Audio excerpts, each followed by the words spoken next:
I'm joined by Maryalice Yakutchik, an editor and writer at Johns Hopkins University, to discuss her incredible haiku project aboard the Joides Resolution research vessel.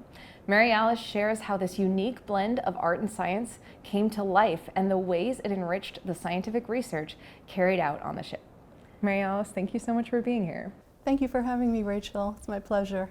Can you tell us about your experience working on the incredible haiku project aboard the JR and kind of how the project came to be and how you think it enriched the science that was done on the ship?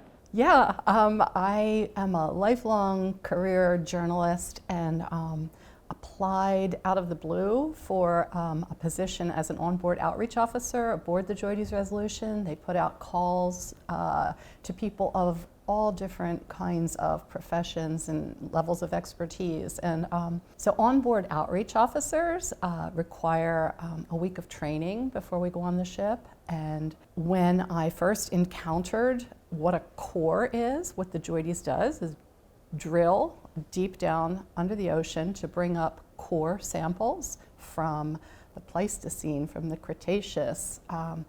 The idea came to mind that perhaps we could describe one entire whole which constituted 68 segments of core.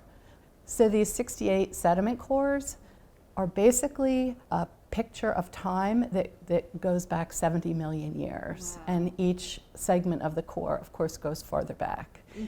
So I asked the scientists aboard the ship, there were 30 members of the science party, if they would be game to each take one segment of a core that spoke to them, that somehow intrigued them, and describe it in 17 syllables in 3 lines, a haiku. And they were like, huh? Naturally, as scientists would. As a scientist would.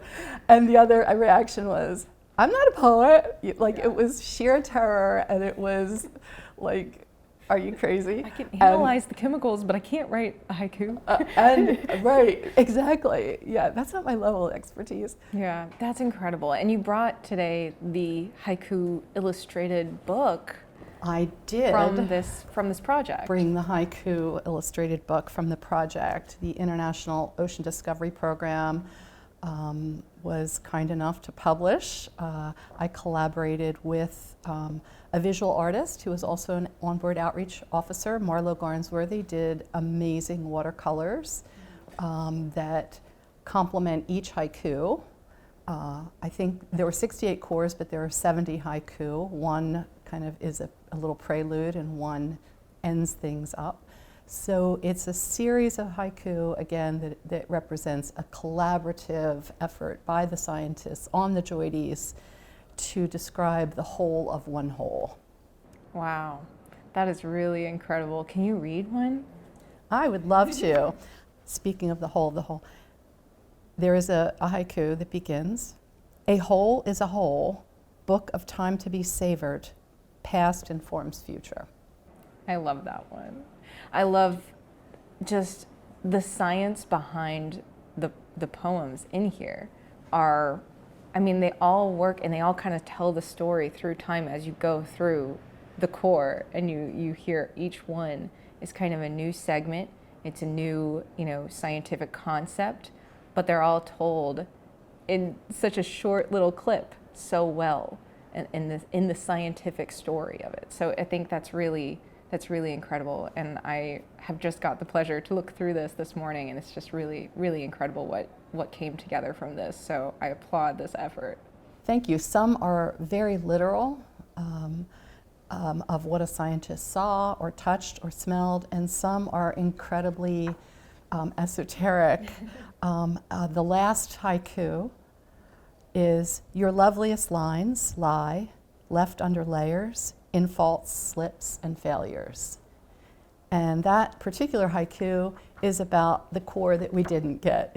It's the core that was at the very bottom of our, Wow.